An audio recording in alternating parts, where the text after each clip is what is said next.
Hey everybody, this is my debut sci-fi novella, A Tomb in the Rocks. It comes out December 3rd, and now I'm going to read a chapter to you. Chapter 1. Joey threw himself face down in the crater, grunting from the impact, and wedged his gloved hands between the abrasive soil and his glass helmet, protecting it.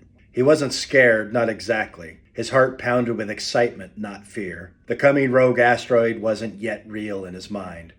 Rock! Rock! Rock! Foreman Khalil shouted again, his voice tinny in the speaker of Joey's pressure suit. Everyone down! Nearly 100 miners had dropped and lay prone, scattered around the half-kilometer wide crater. They had drilled for this many times. The older miners had even been through the real thing, but this was Joey's first. He was 12, and the wait was boring. He spread his fingers, peering through them to the regolith, studying the gritty soil. Sunlight glittered off the tiny facets, a subtle beauty in the gray. He pushed his face and the dome of his helmet as close as he dared.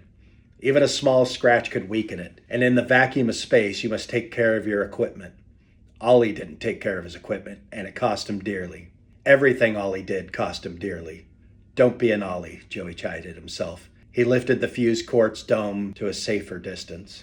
The entertainment in the regolith ran its course. Joey arched his back and looked around, craning his neck. There was a large rock jutting from the ground to his left. He pulled himself to the rock and pressed his back against it, getting as close as the bulk of his Angel pressure suit would let him. He checked the front of the suit for damage. Nothing.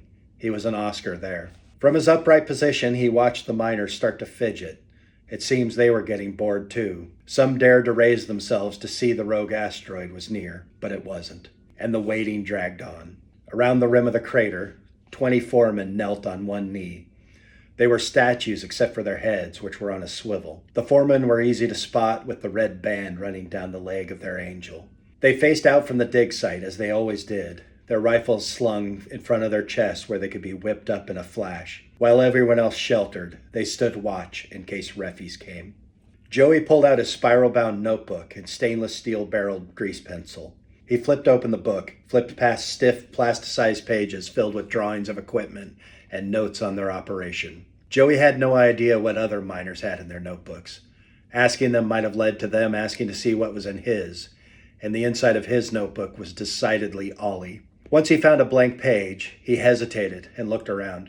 No one paid him any attention. He sketched, lighted first to get the overall form, then he worked on the details. He drew the miners in the distance. None were near enough to him, so he invented a miner lying closer because he wanted to see the expression on his face in the drawing. From his comic books, he had recently learned a simple way to draw eyes and expressions. The fear was visible in only a handful of well-placed lines. He stared at the face and the fear became real for him, but he kept drawing, distracting himself. Joey became lost in the drawing. He spent extra time shading and adjusting. He had captured the moment, the bravery of the foreman, the fear of the miners. It was all there, captured in a way he had never done before. A satisfied smile spread across his face. In the corner of the drawing, he wrote, "First Rogue Asteroid, June 13th, 2171. Inside the ring joint at the base of his helmet, a red warning light came on and flashed in slow, steady pulses. 7-meter rock, Foreman Khalil shouted. Lots of Trojans. In school, Joey had learned about Trojans. The trail of smaller rocks pulled along in the gravitational wake of an asteroid. They could be more dangerous, more deadly. Sweat dribbled from Joey's messy hair, landing in the moisture collector at the base of his helmet. The red light pulsed in twos now. Blink, blink, blink, blink. This was not like the drills, not even close. His fingers trembled. The red light blinked in threes now. Here it comes, Foreman Khalil shouted. Now it blinked in fours, in fives, a rapid, impatient flashing. Joey pressed himself tighter against the rock. 7 meters was not a large asteroid, 3 times the height of a man. But there was no missing the oblong gray mass. It was plenty big to grind miner and foreman into a paste along the ground, but it glided silently some 20 meters above their heads. The shadow it cast over the men and boys in the crater was absolute, blacker than the star-filled sky. We could have kept working, Joey thought. He chuckled to himself. Joseph Sr. would have liked that line of thinking from his son. Maybe he'd even brag about it to his dad tonight. Joey added the shadow of the asteroid to his drawing, fighting to keep his hand steady. A memory surfaced. From when Joey was young, from well before the 6 years of mining school. Perhaps his earliest memory, His young mind could not tell what was real from the gaps his imagination filled. He had seen lights on an asteroid drifting overhead, blue lights. He had been told it was an illusion, a play of sunlight on minerals in the asteroid. He had seen faint blue sparkles in the soil before, so that idea made sense to him now. As the rogue asteroid receded into the black of space, the red light slowed to 2 flashes again, and then to 1. Joey hadn't realized his every muscle had been clenched until he let them go slack. He stood. The break in the day was nice, and he couldn't wait for the next one. The red light blinked in 5s again. "Joey, get back down! Rocks! Rocks! Rocks!" yelled Foreman Alejo. The foreman, who had been far closer than Joey realized, jumped down from the rim of the crater and threw himself to the ground a few meters from Joey.